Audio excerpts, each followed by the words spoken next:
Good evening, and thank you for joining me for another Boring Books for Bedtime. I hope tonight's selection provides all the boredom your busy brain needs to quiet down and let you get some sleep. Before we begin, I'd like to give a special shout out of thanks to some new members of our Patreon family: Josh, Aaron, Damon, Melissa, Joy, Fleisch, and Catherine. Thank you all so much for supporting this podcast. By becoming members of Patreon, you help us remain 100% listener-supported and ad-free for everyone, and it's very much appreciated. And speaking of appreciation, let me give my most surprised and profound thanks to the amazing response to our fundraiser, which I announced in our last episode. We are already 75% funded, and I can't tell you how much your kind notes and contributions have meant. I've heard from a lot of you that I've never heard from before, and it's been really gratifying to hear how much the podcast has meant to you. So thank you not only for your generosity, but your lovely words, which really make all of this worthwhile. If you're interested in contributing to our fundraiser, or supporting the podcast in other ways by becoming a member of Patreon or dropping us a one-time tip via buymeacoffee.com, you'll find links in the show description. And just a reminder, everyone who supports us in the month of April will be entered into a drawing for a 3-credit bundle from Libro.fm, through which you'll be able to purchase 3 audiobooks of your choice while supporting the independent bookstore of your choice, which is a win-win for everyone. Now, let's read and relax. Find a comfortable spot. Adjust your volume. Take a nice deep breath in. Let it out slowly. And off we go.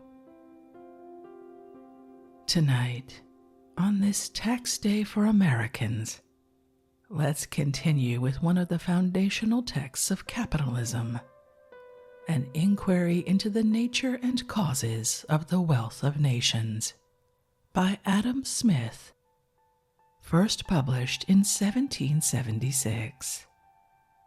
Let's pick up right where we left off in Book 1 of the Causes of Improvement in the Productive Powers of Labor and of the order according to which its produce is naturally distributed among the different ranks of the people. Let's begin. Chapter 3: That the division of labor is limited by the extent of the market. As it is the power of exchanging that gives occasion to the division of labor, so the extent of this division must always be limited by the extent of that power, or, in other words, by the extent of the market. When the market is very small, no person can have any encouragement to dedicate himself entirely to one employment, for want of the power to exchange all that surplus part of the produce of his own labor, which is over and above his own consumption, for such parts of the produce of other men's labor as he has occasion for. There are some sorts of industry, even of the lowest kind, which can be carried on nowhere but in a great town. A porter, for example, can find employment and subsistence in no other place. A village is by much too narrow a sphere for him. Even an ordinary market town is scarce large enough to afford him constant occupation. In the lone houses and very small villages, which are scattered about in so desert a country as the Highlands of Scotland, every farmer must be butcher, baker, and brewer for his own family. In such situations we can scarce expect to find even a smith, a carpenter, or a mason within less than 20 miles of another of the same trade. The scattered families that live at 8 or 10 miles distance from the nearest of them must learn to perform themselves a great number of little pieces of work, for which in more populous countries they would call in the assistance of those workmen. Country workmen are almost everywhere obliged to apply themselves to all the different branches of industry that have so much affinity to one another as to be employed about the same sort of materials. A country carpenter deals in every sort of work that is made of wood, a country smith in every sort of work that is made of iron. The former is not only a carpenter, but a joiner, a cabinet maker, and even a carver in wood, as well as a wheelwright, a plowwright, a cart and wagon maker. The employments of the latter are still more various. It is impossible there should be such a trade as even that of a nailer in the remote and inland parts of the Highlands of Scotland. Such a workman at the rate of 1,000 nails a day and 300 working days in the year will make 300,000 nails in the year. But in such a situation it would be impossible to dispose of 1,000, that is, of 1 day's work in the year. And by means of water carriage, a more extensive market is opened to every sort of industry than what land carriage alone can afford it. So it is upon the sea coast and along the banks of navigable rivers that industry of every kind naturally begins to subdivide and improve itself. And it is frequently not till a long time after that those improvements extend themselves to the inland parts of the country. A broad-wheeled wagon, attended by 2 men and drawn by 8 horses, in about 6 weeks' time carries and brings back between London and Edinburgh nearly 4-ton weight of goods. In about the same time, a ship navigated by 6 or 8 men and sailing between the ports of London and Leith frequently carries and brings back 200-ton weight of goods. 6 or 8 men, therefore, by the help of water carriage, can carry and bring back in the same time the same quantity of goods between London and Edinburgh as 50 broad-wheeled wagons, attended by 100 men and drawn by 400 horses. Upon 200 tons of goods, therefore, carried by the cheapest land carriage from London to Edinburgh, there must be charged the maintenance of 100 men for 3 weeks, and both the maintenance and what is nearly equal to maintenance, the wear and tear of 400 horses, as well as of 50 great wagons. Whereas upon the same quantity of goods carried by water, there is to be charged only the maintenance of 6 or 8 men, and the wear and tear of a ship of 200 tons burthen, together with the value of the superior risk, or the difference of the insurance between land and water carriage. Were there no other communication between those 2 places, therefore, but by land carriage, as no goods could be transported from the one to the other, except such whose price was very considerable in proportion to their weight, they could carry on but a small part of that commerce which at present subsists between them, and consequently could give but a small part of that encouragement which they at present mutually afford to each other's industry. There could be little or no commerce of any kind between the distant parts of the world.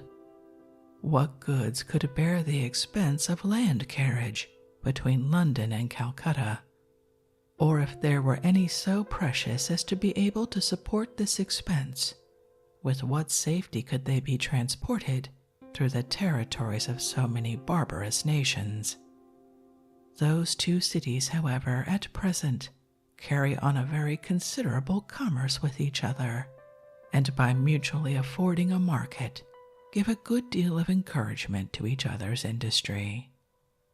Since such, therefore, are the advantages of water carriage, it is natural that the first improvements of art and industry should be made where this conveniency opens the whole world for a market to the produce of every sort of labor, and that they should always be much later in extending themselves into the inland parts of the country. The inland parts of the country can for a long time have no other market for the greater part of their goods but the country which lies round about them, and separates them from the sea coast and the great navigable rivers. The extent of the market, therefore, must for a long time be in proportion to the riches and populousness of that country, and consequently their improvement must always be posterior to the improvement of that country. In our North American colonies, the plantations have constantly followed either the sea coast or the banks of the navigable rivers, and have scarce anywhere extended themselves to any considerable distance from both. The nations that, according to the best authenticated history, appear to have been first civilized were those that dwelt round the coast of the Mediterranean Sea. That sea, by far the greatest inlet that is known to the world, having no tides, nor consequently any waves, except such as are caused by the wind only, was, by the smoothness of its surface, as well as by the multitude of its islands and the proximity of its neighboring shores, extremely favorable to the infant navigation of the world.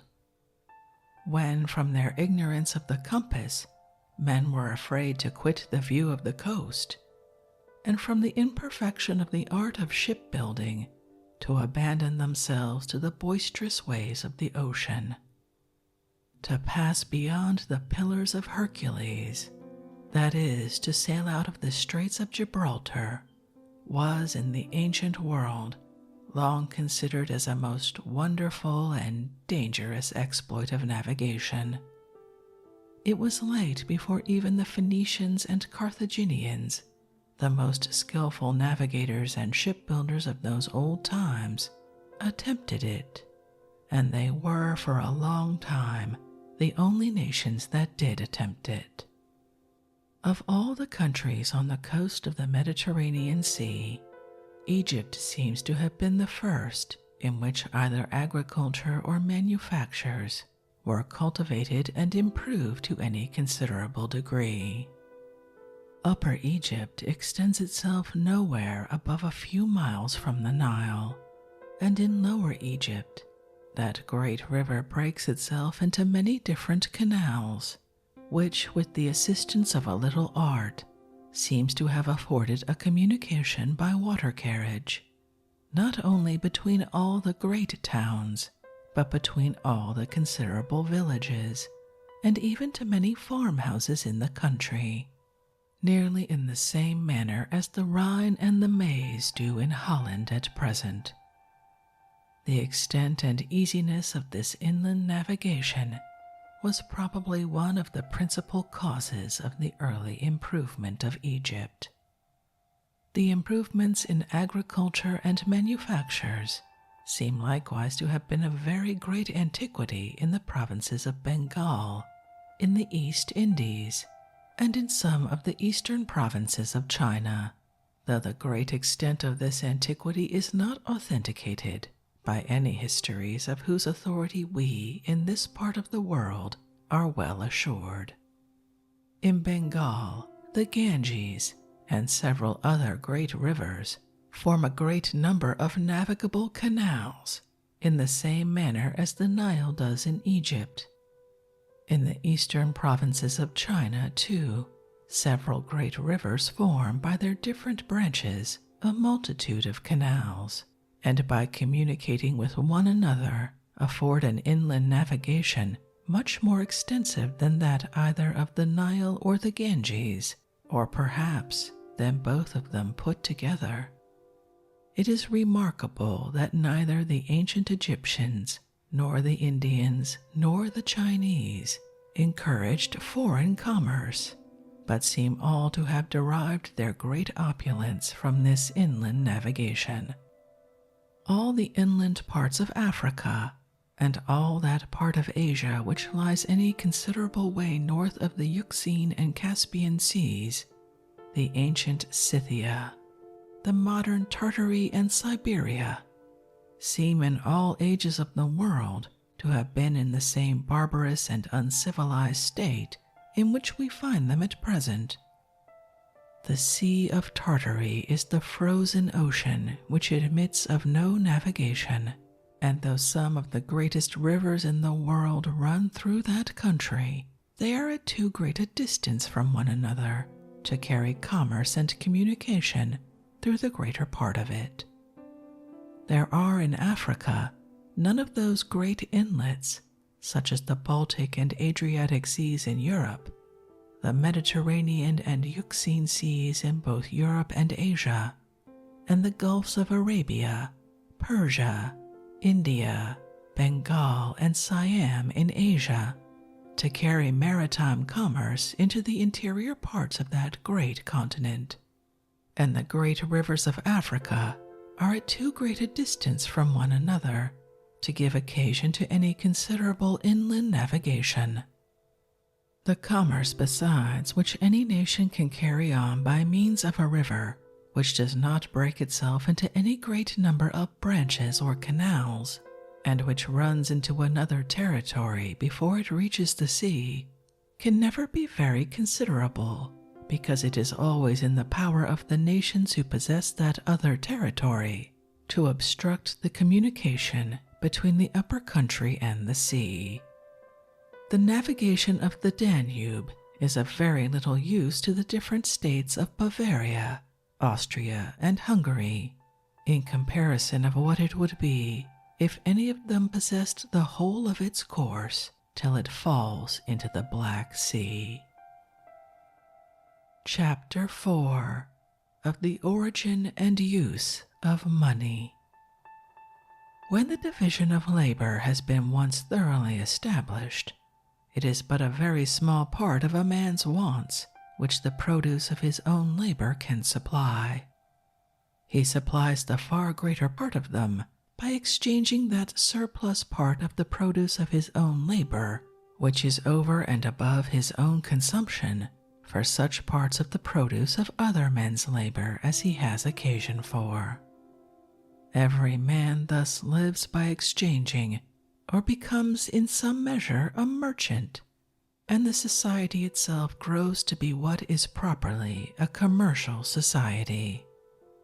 But when the division of labor first began to take place, this power of exchanging must frequently have been very much clogged and embarrassed in its operations.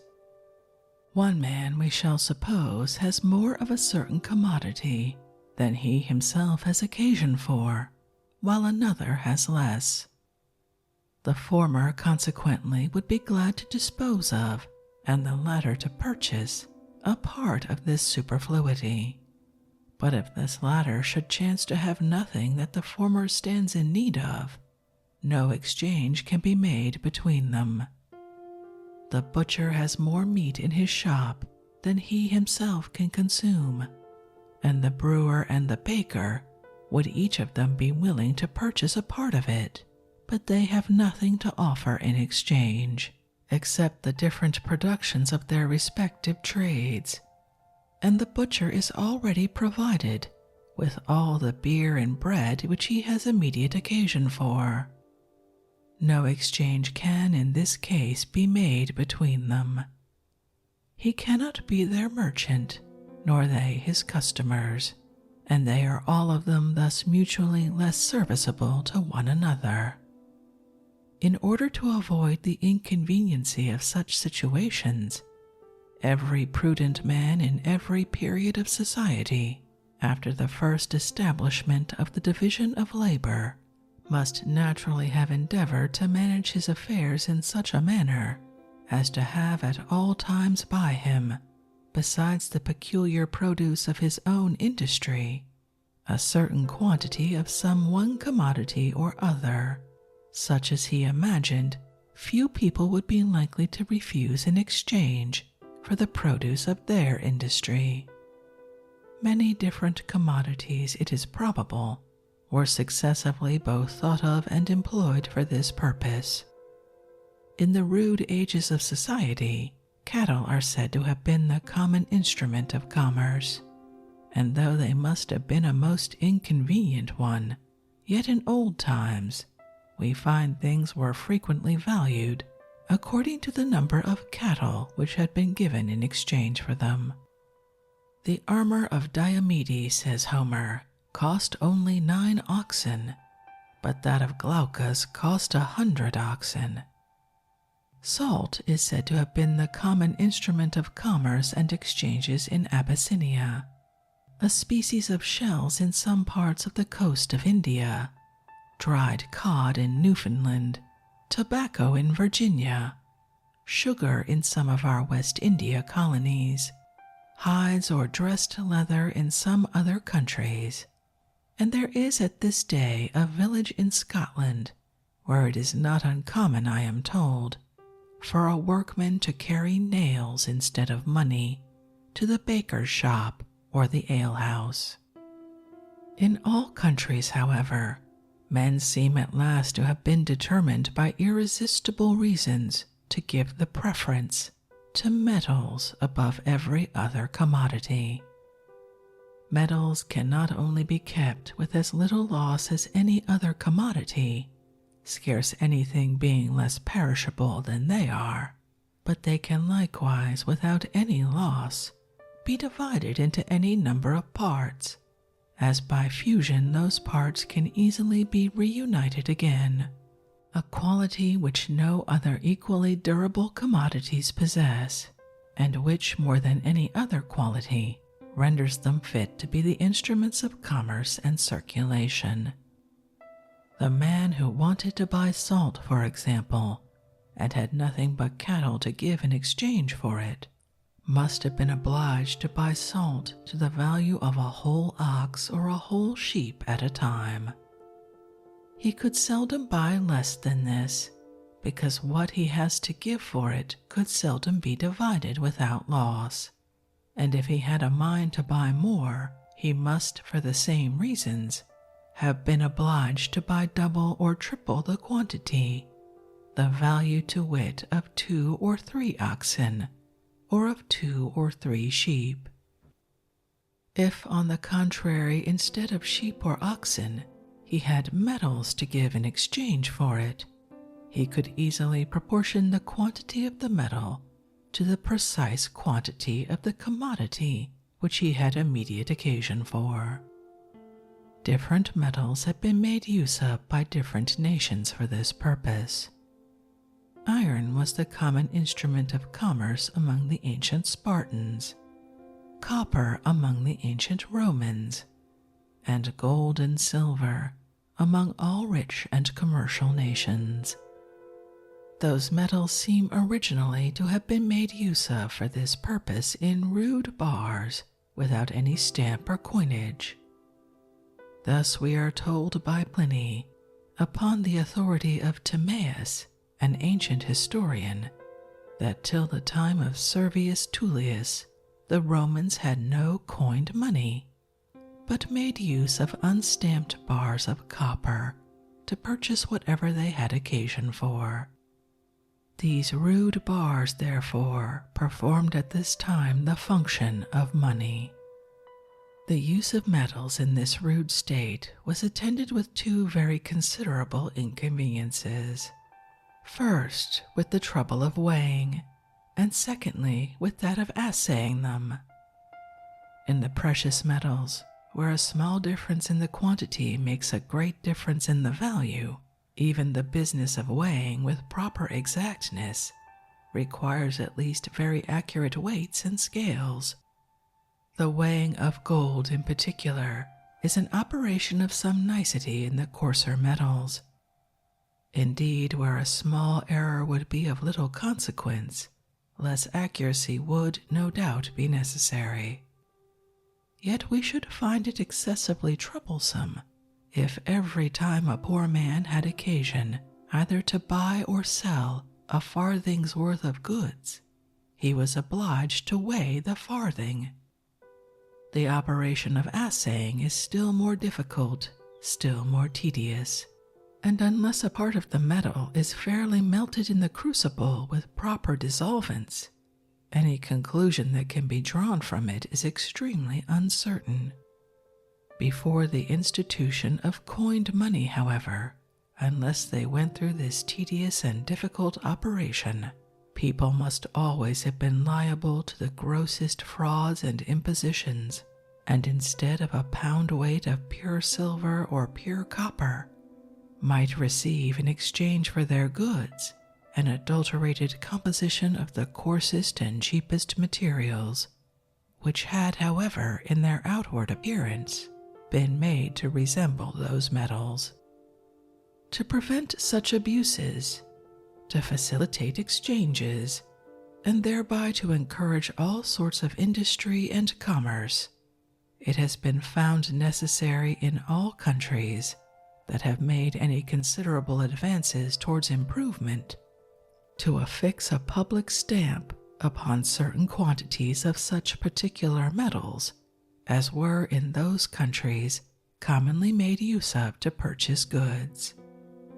Hence the origin of coined money and of those public offices called mints, institutions exactly of the same nature with those of the alnagers and stamp masters of woolen and linen cloth. All of them are equally meant to ascertain, by means of a public stamp, the quantity and uniform goodness of those different commodities when brought to market. The first public stamps of this kind that were affixed to the current metals seem in many cases to have been intended to ascertain what it was both most difficult and most important to ascertain, the goodness or fineness of the metal, and to have resembled the sterling mark which is at present affixed to plate and bars of silver, or the Spanish mark which is sometimes affixed to ingots of gold, and which, being struck only upon one side of the piece, and not covering the whole surface, ascertains the fineness but not the weight of the metal. Abraham weighs to Ephron the 400 shekels of silver which he had agreed to pay for the field of Machpelah.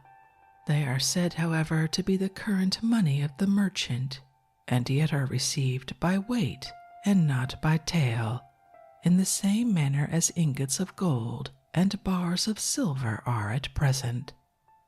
The revenues of the ancient Saxon kings of England are said to have been paid not in money, but in kind, that is, in victuals and provisions of all sorts. William the Conqueror introduced the custom of paying them in money. This money, however, was for a long time received at the exchequer by weight and not by tale. The inconveniency and difficulty of weighing those metals with exactness gave occasion to the institution of coins, of which the stamp, covering entirely both sides of the piece, and sometimes the edges too, was supposed to ascertain not only the fineness but the weight of the metal. Such coins, therefore, were received by tale as at present, without the trouble of weighing. The denominations of those coins seem originally to have expressed the weight or quantity of metal contained in them. In the time of Servius Tullius, who first coined money at Rome, the Roman as or pondo contained a Roman pound of good copper. It was divided in the same manner as our Troy pound, into 12 ounces, each of which contained a real ounce of good copper. The English pound sterling in the time of Edward I contained a pound, Tower weight, of silver of unknown fineness. The Tower pound seems to have been something more than the Roman pound, and something less than the Troy pound. This last was not introduced into the mint of England till the 18th year of Henry VIII. The French livre contained, in the time of Charlemagne, a pound troy weight of silver of unknown fineness. The fair of Troy in Champagne was at that time frequented by all the nations of Europe, and the weights and measures of so famous a market were generally known and esteemed. The Scots money pound contained, from the time of Alexander I to that of Robert Bruce, a pound of silver of the same weight and fineness with the English pound sterling. English, French, and Scots pennies, too, contained all of them originally a real pennyweight of silver, the 20th part of an ounce, and the 240th part of a pound. The shilling, too, seems originally to have been the denomination of a weight. When wheat is at 12 shillings the quarter, says an ancient statute of Henry III, then wastel bread of a farthing shall weigh 11 shillings and fourpence. The proportion, however, between the shilling and either the penny on the one hand or the pound on the other seems not to have been so constant and uniform as that between the penny and the pound.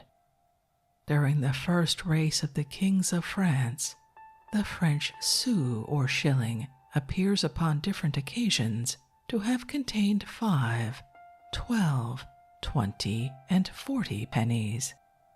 Among the ancient Saxons, a shilling appears at one time to have contained only 5 pennies, and it is not improbable that it may have been as variable among them as among their neighbors the ancient Franks. From the time of Charlemagne among the French, and from that of William the Conqueror among the English, the proportion between the pound, the shilling, and the penny seems to have been uniformly the same as at present, though the value of each has been very different. For in every country of the world, I believe, the avarice and injustice of princes and sovereign states, abusing the confidence of their subjects, have by degrees diminished the real quantity of metal which had been originally contained in their coins. The Roman as, in the later ages of the Republic, was reduced to the 24th part of its original value, and instead of weighing a pound, came to weigh only half an ounce. The English pound and penny contain at present about a third only, the Scots pound and penny about a 36th, and the French pound and penny about a 66th part of their original value. By means of those operations, the princes and sovereign states which performed them were enabled in appearance to pay their debts and fulfill their engagements with a smaller quantity of silver than would otherwise have been requisite. It was indeed in appearance only, for their creditors were really defrauded of a part of what was due to them. All other debtors in the state were allowed the same privilege, and might pay with the same nominal sum of the new and debased coin whatever they had borrowed in the old. Such operations, therefore, have always proved favorable to the debtor and ruinous to the creditor, and have sometimes produced a greater and more universal revolution in the fortunes of private persons than could have been occasioned by a very great public calamity.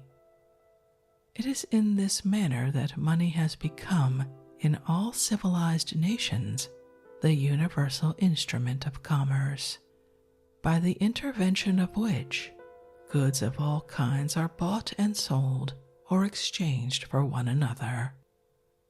What are the rules which men naturally observe in exchanging them either for money or for one another? I shall now proceed to examine. These rules determine what may be called the relative or exchangeable value of goods. The word value, it is to be observed, has 2 different meanings, and sometimes expresses the utility of some particular object, and sometimes the power of purchasing other goods which the possession of that object conveys. The one may be called value in use, the other value in exchange.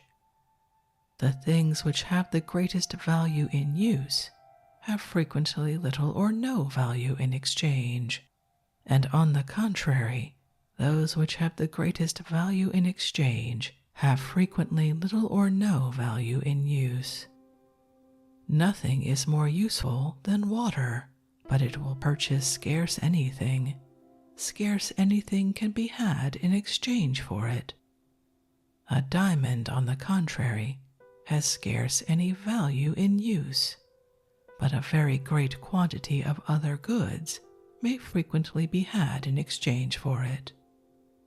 In order to investigate the principles which regulate the exchangeable value of commodities, I shall endeavor to show, first, what is the real measure of this exchangeable value, or wherein consists the real price of all commodities. Secondly, what are the different parts of which this real price is composed or made up? And lastly, what are the different circumstances which sometimes raise some or all of these different parts of price above and sometimes sink them below their natural or ordinary rate? Or what are the causes which sometimes hinder the market price, that is, the actual price of commodities, from coinciding exactly with what may be called their natural price?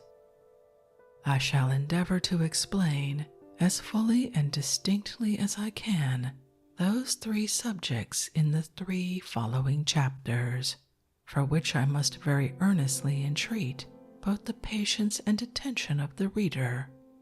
His patience, in order to examine a detail which may perhaps in some places appear unnecessarily tedious, and his attention, in order to understand what may perhaps, after the fullest explication which I am capable of giving it, appear still in some degree obscure. I am always willing to run some hazard of being tedious, in order to be sure that I am perspicuous, and after taking the utmost pains that I can to be perspicuous, some obscurity may still appear to remain upon a subject in its own nature extremely abstracted. Chapter 5 of the real and nominal price of commodities, or of their price in labor and their price in money. Every man is rich or poor according to the degree in which he can afford to enjoy the necessaries, conveniences, and amusements of human life. But after the division of labor has once thoroughly taken place, it is but a very small part of these with which a man's own labor can supply him.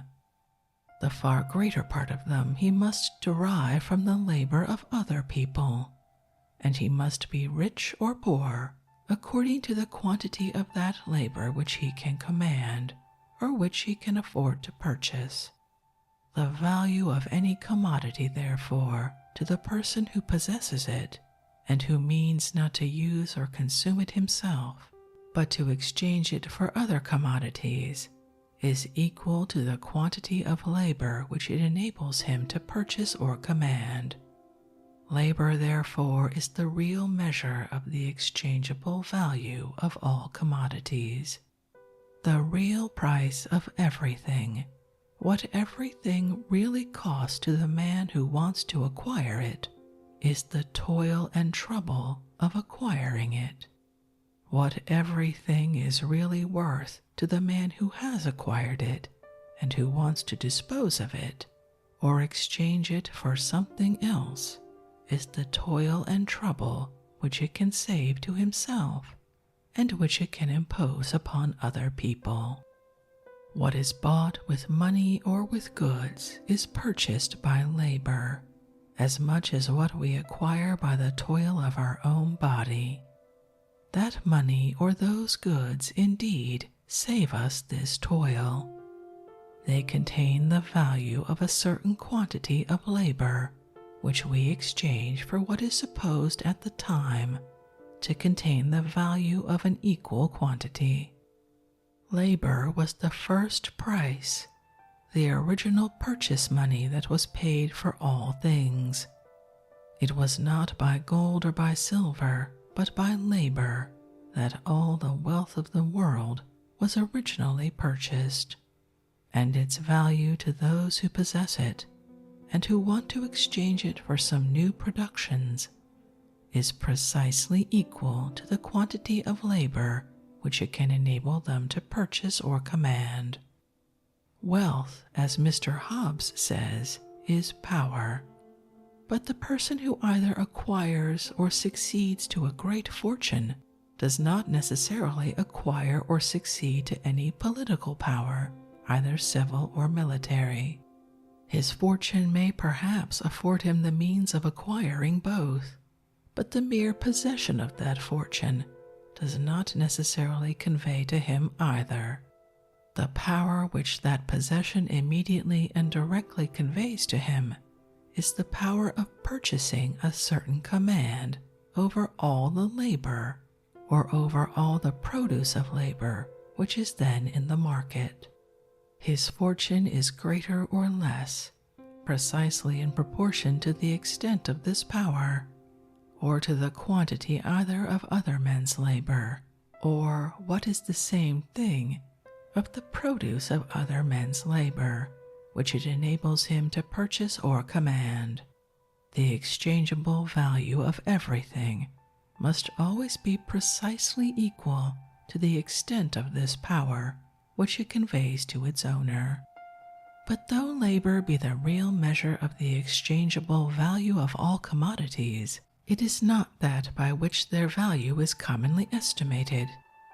It is often difficult to ascertain the proportion between two different quantities of labor. The time spent in two different sorts of work will not always alone determine their proportion. The different degrees of hardship endured and of ingenuity exercised must likewise be taken into account. There may be more labor in an hour's hard work than in 2 hours' easy business, or in an hour's application to a trade which it cost 10 years' labor to learn, than in a month's industry at an ordinary and obvious employment. But it is not easy to find any accurate measure either of hardship or ingenuity. In exchanging, indeed, the different productions of different sorts of labor for one another, some allowance is commonly made for both. It is adjusted, however, not by any accurate measure, but by the higgling and bargaining of the market, according to that sort of rough equality, which, though not exact, is sufficient for carrying on the business of common life. Every commodity, besides, is more frequently exchanged for, and thereby compared with, other commodities than with labor. It is more natural, therefore, to estimate its exchangeable value by the quantity of some other commodity than by that of the labor which it can produce. The greater part of people, too, understand better what is meant by a quantity of a particular commodity than by a quantity of labor. The one is a plain, palpable object, the other an abstract notion, which, though it can be made sufficiently intelligible, is not altogether so natural and obvious. But when barter ceases, and money has become the common instrument of commerce, every particular commodity is more frequently exchanged for money than for any other commodity. The butcher seldom carries his beef or his mutton to the baker or the brewer, in order to exchange them for bread or for beer, but he carries them to the market, where he exchanges them for money, and afterwards exchanges that money for bread and for beer. The quantity of money which he gets for them regulates, too, the quantity of bread and beer which he can afterwards purchase. It is more natural and obvious to him, therefore, to estimate their value by the quantity of money, the commodity for which he immediately exchanges them, than by that of bread and beer, the commodities for which he can exchange them only by the intervention of another commodity. And rather to say that his butcher's meat is worth 3 pence or 4 pence a pound, than that it is worth 3 or 4 pounds of bread, or 3 or 4 quarts of small beer. Hence it comes to pass that the exchangeable value of every commodity is more frequently estimated by the quantity of money than by the quantity either of labor or of any other commodity which can be had in exchange for it. And with that thought, I think we'll end this evening's reading from An Inquiry into the Nature and Causes of the Wealth of Nations by Adam Smith, a book which, quite frankly, I wish we had been assigned in high school, because it really does a great job of laying out the basics of modern economics. I hope you enjoyed that. If you'd like to read this work for yourself, as always, you'll find a link to a free ebook from Project Gutenberg in the show description. If you'd like to connect, suggest a boring book you'd like to hear read, or request more from one we've already started, you can drop me an email via our website, www.boringbookspod.com. It's always a pleasure to hear from you. Thank you so much for joining me for this evening's reading. Until our next boring book, good night.